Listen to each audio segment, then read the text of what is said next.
Bonjour à toutes, bonjour à tous, bienvenue à vous.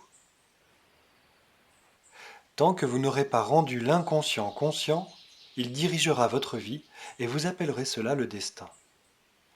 Voilà une phrase de Carl Gustav Jung qui est fort intéressante. Je cite cette phrase parce que l'on pourrait tout aussi bien remplacer le mot inconscient par le mot invisible. Mais pour le coup, avant d'envisager de pouvoir rendre visible l'invisible, le défi sera déjà de le rendre perceptible.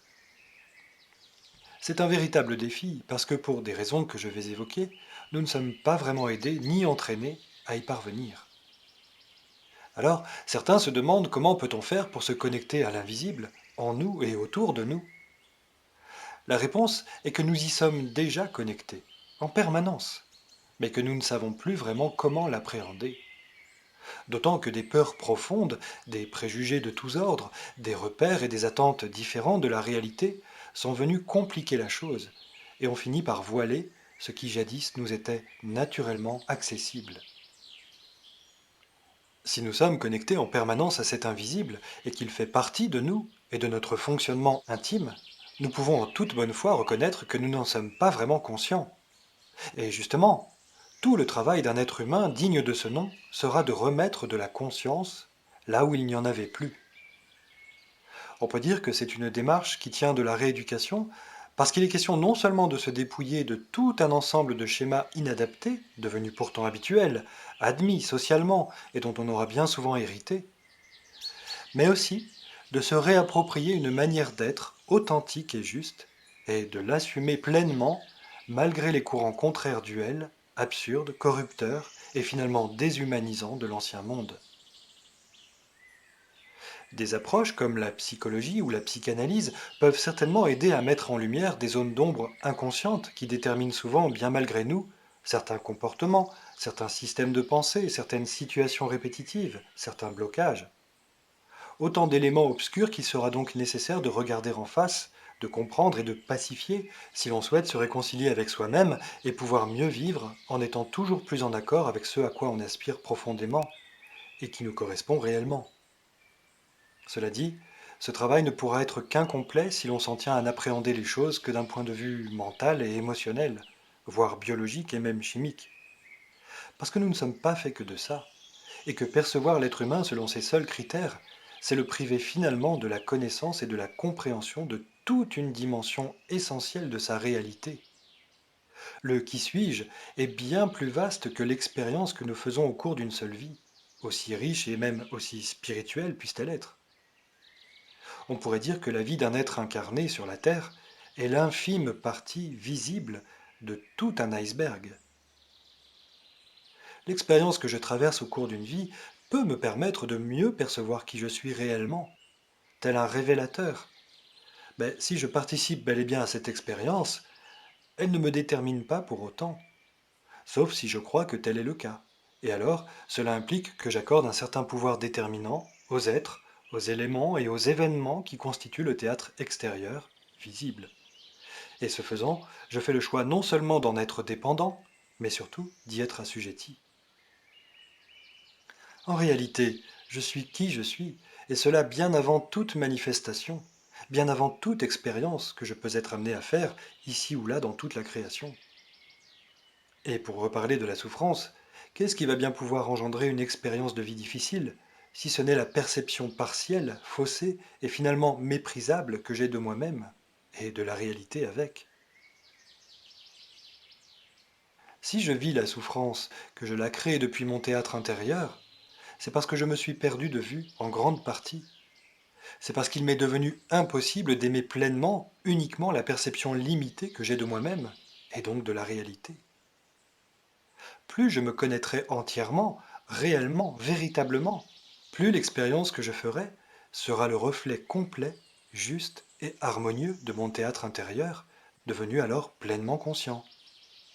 Et ce qui permet de parvenir à la maîtrise de l'expérience parfaite, c'est la conscience dans la connaissance et l'amour. La pleine conscience de soi d'abord, et alors inévitablement celle de tout ce qui est. Et c'est cela qui change tout, et qui détermine l'avènement du fameux salut tant espéré. Alors que si je m'en tiens à n'envisager les choses que d'un point de vue mental, émotionnel, psychologique, biologique, chimique, c'est malheureusement et seulement le contrôle sur l'expérience que je viserai, certainement pas la maîtrise. C'est précisément ce qui mène au transhumanisme, par exemple. Et c'est pour cela que la technologie est toute désignée pour permettre de garantir ce besoin maladif de contrôle, pour assurer un soi-disant équilibre, une soi-disant sécurité. Tout cela cache en réalité une peur bleue de la vie, parce qu'incomprise dans son essence même et dans son fonctionnement réel. Dans le cas où je choisirais d'emprunter cette voie limitée, je serais continuellement en tension et en lutte, dans le but et l'espoir angoissé de conserver un équilibre le plus durable possible. Je serais en permanence inscrit dans une recherche de confort conditionnée par un besoin de réassurance face à toutes les menaces possibles et imaginables, qu'elles soient réelles ou non. Et donc, cette recherche reposerait uniquement sur les acquis si fragiles du théâtre extérieur. La sécurité d'une bonne situation, l'estimation et la validation de ma valeur par le regard des autres, le besoin de reconnaissance, celui aussi de se sentir normal et indispensable sous peine d'anéantissement par le bannissement. Bref, un état permanent de survie dans la vigilance, le contrôle et l'urgence qui m'épuiserait tant et si bien qu'il finirait par avoir raison de moi. N'est-ce pas la voie que la majorité semble suivre sous une pression de plus en plus palpable?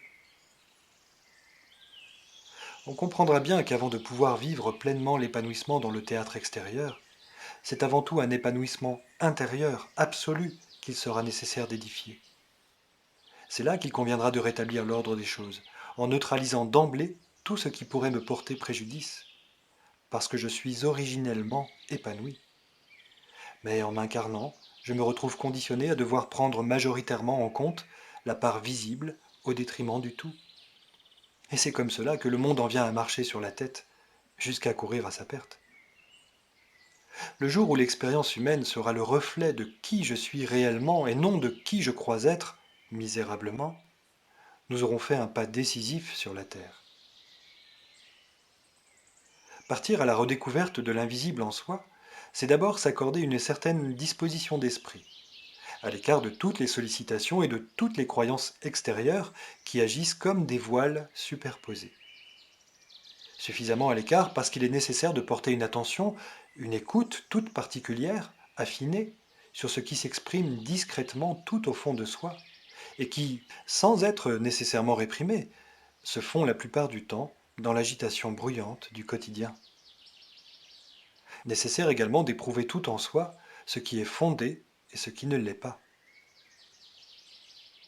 De l'ouverture, de la curiosité, du courage, de la confiance, de l'humilité, de la bienveillance, de la patience, de la prudence, de l'honnêteté, c'est tout cela qu'il faut s'accorder à soi-même sur le chemin du soi retrouvé. Toutes ces qualités qui caractérisent cette ouverture d'esprit, c'est ce qui va assurer une écoute véritable, sensible et subtile de la vie. Il ne s'agit pas de chercher à développer des capacités spirituelles particulières, il s'agit uniquement de parfaire progressivement un état d'être qui permettra l'accès à une dimension essentielle de soi-même. Vu comme ça, on pourrait penser que cette reconnexion se mérite par le degré de perfection atteint et qu'au vu de la tâche titanesque à accomplir, c'est peine perdue. C'est principalement l'engagement dans cette voie qui détermine le résultat. Quant à l'aptitude, ce n'est pas à nous d'en juger d'ici-bas. Mais il faut savoir ce que l'on veut. Soit continuer à se satisfaire bon an mal an de ce que nous vivons et des miettes de bonheur que nous convoitons, soit se donner les moyens d'accéder à une part bien plus ample de nous-mêmes, de laquelle pourra découler une expérience terrestre de qualité dans la félicité. Et pour cela, c'est d'abord l'engagement dans une voie sincère, la plus pure, la plus véritable, la plus juste, la plus incorruptible possible, qui nous mettra de toute évidence en phase, en résonance avec n'importe quelle dimension d'unité. Progressivement, c'est à la lumière de notre conscience élargie que l'invisible deviendra visible et que l'humanité reprendra en main les rênes de sa destinée. L'ouverture à l'invisible, sans la pureté de l'engagement, donnera accès à la dimension astrale seulement. Cette dimension subtile, la quatrième, est une dimension où la dualité, le mensonge et la manipulation ont encore cours, même dans les sphères supérieures où tout est prétendument amour. Par conséquent, si vous souhaitez vous relier à une dimension saine d'unité, à partir de la cinquième dimension, comprenez que c'est en adoptant vous-même une posture saine équivalente que vous y parviendrez naturellement. Votre engagement conscient et la persévérance ne pourront que vous conduire tôt ou tard à l'expérience de l'unité retrouvée dans un corps et sur une terre alors transfigurée. Parvenir à cette expérience d'unité, cela implique qu'il est nécessaire de se détourner de tout ce qui est duel, altéré, factice, et ce d'abord en soi. Nécessaire de passer au crible donc, à la lumière de notre propre conscience, l'ensemble de nos mécanismes pour entièrement les connaître, les comprendre et les maîtriser, afin de ne plus avoir à les subir, ni à subir qui que ce soit. Et ce sont les mises en situation de la vie qui vont nous permettre d'identifier ces mécanismes au travers de nos réactions et de nos comportements. Et là, je reprendrai une autre citation de Jung qui dit ceci. Ce qu'on ne veut pas savoir de soi-même finit par arriver de l'extérieur comme un destin. Face à ces véritables exercices rencontrés, face à ces examens de conscience, nous avons alors le choix, soit de considérer les épreuves de la vie comme des agressions ou des punitions, et de choisir toujours la fuite et l'évitement, par des outils de contrôle toujours plus performants, soit de percevoir ces épreuves comme des révélateurs de conscience qui nous permettent de mieux savoir où nous en sommes, et qui nous invitent à nous positionner clairement, en conscience cette fois. La vie n'est pas faite pour nous faire souffrir, elle se met en scène pour nous aider à nous faire prendre conscience de l'harmonie ou de la disharmonie que nous émettons depuis notre théâtre intérieur, afin que nous puissions y apporter, toujours plus en conscience, les corrections nécessaires pour parvenir à la maîtrise complète de la création, celle d'une expérience terrestre devenue enfin paradisiaque, pour soi-même comme pour l'ensemble de l'humanité. C'est le b.a.-ba que l'on devrait apprendre depuis l'enfance. C'est d'ailleurs ce que l'on finira par faire. Cette réalité paradisiaque existe déjà sur Terre. Les jeunes pousses commencent tout juste à se fortifier, et progressivement, elles en viendront à régner responsablement sur la Terre, comme avant. C'est dans l'ordre naturel des choses, soyez-en sûrs. Nous sommes d'ailleurs incarnés et mobilisés pour préparer le terrain aux bâtisseurs de demain. Mettre de la conscience dans nos mécanismes, c'est aussi identifier les altérations intérieures que suscite le théâtre extérieur. Visiblement, au sens littéral du terme, il nous faut être collectivement confrontés à l'accumulation des résultats de nos erreurs, de nos errances et de notre déni pour enfin nous poser les bonnes questions, par nécessité, dans un certain état d'urgence. Des questions essentielles qui dépassent bien évidemment les maladives préoccupations d'insécurité, toujours extérieures, sur lesquelles on voudrait exclusivement maintenir notre attention, sans quoi nous serions vraiment des irresponsables. Problématiques économiques, sanitaires, climatiques, etc., etc. Je vous laisse le soin de compléter la liste. Se poser les bonnes questions pour pouvoir envisager les bonnes réponses, c'est d'abord revenir sur ses pas afin de poser un regard plus conscient cette fois sur les éléments fondamentaux, intimes, qui avaient bien pu nous échapper. C'est comme cela que nous gagnons en maturité et en responsabilité. Ce n'est pas dans l'attente passive d'un apprentissage ou de solutions extérieures, c'est par une introspection attentive, active et honnête que la clarté peut vraiment être faite en soi. Bien entendu, on peut y être aidé, mais comme il est question de maîtrise, mieux vaut partir du principe que c'est avant tout une affaire entre soi et soi. Et donc, si l'accompagnement peut s'avérer réellement efficace sur ce chemin, il ne doit pas pour autant devenir une dépendance de plus. Le véritable maître, le véritable guide, c'est soi-même, tout simplement. Tôt ou tard, il est donc nécessaire et même vital de revenir sur ces éléments fondamentaux relatifs à notre théâtre intérieur, à notre essence divine profonde, ainsi qu'à notre mode réel de fonctionnement.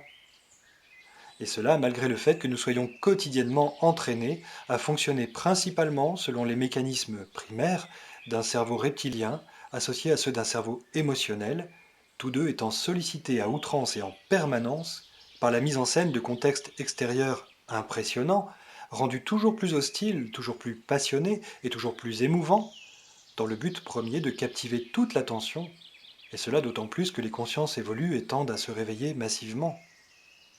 Et c'est cette séduction, très réaliste, avec son cortège de tentations, qui, quand nous y succombons, finit par nous détourner de nous-mêmes, d'abord de notre propre réalité intérieure, puis de la réalité tout entière finalement.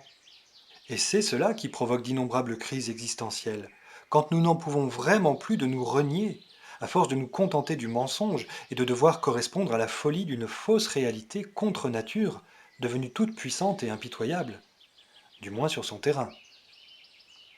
Attention, je ne sous-entends aucunement que le théâtre extérieur est systématiquement la source de tous les problèmes. Il s'agit d'un effet de miroir entre deux théâtres avant tout, intérieur et extérieur, et ce que nous y projetons, dans un sens comme dans un autre, ne dépend que de nous, c'est-à-dire de notre état de conscience ainsi que des choix qu'il nous permet de prendre. Parce que finalement, tout dépend de la clarté et de la fermeté de notre positionnement, pourvu que l'on y voit clair avant tout, pourvu que notre intégrité ne soit pas dénaturée.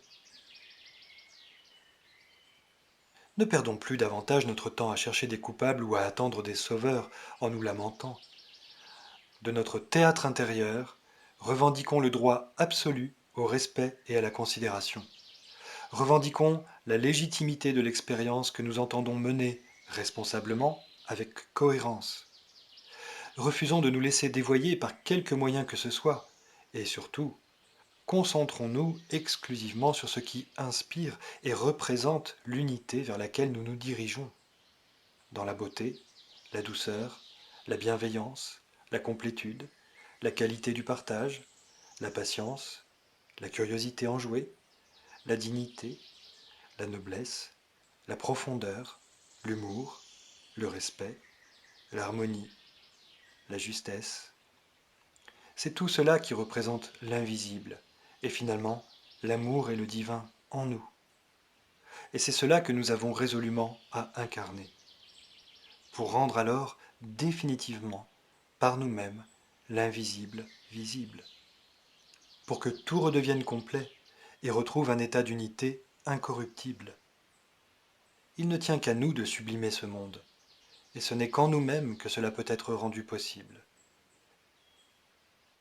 Faut-il en arriver à un point extrême d'insupportabilité où nous n'aurons plus rien à perdre pour enfin nous y mettre et comprendre alors à quel point nous avons tout à y gagner?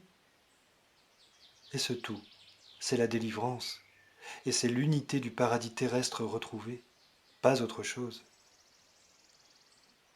À bientôt, prenez soin de vous. Et n'oubliez pas, nous irons ensemble vers l'unité retrouvée sur la terre. Et personne, je dis bien personne, ne pourra s'y opposer.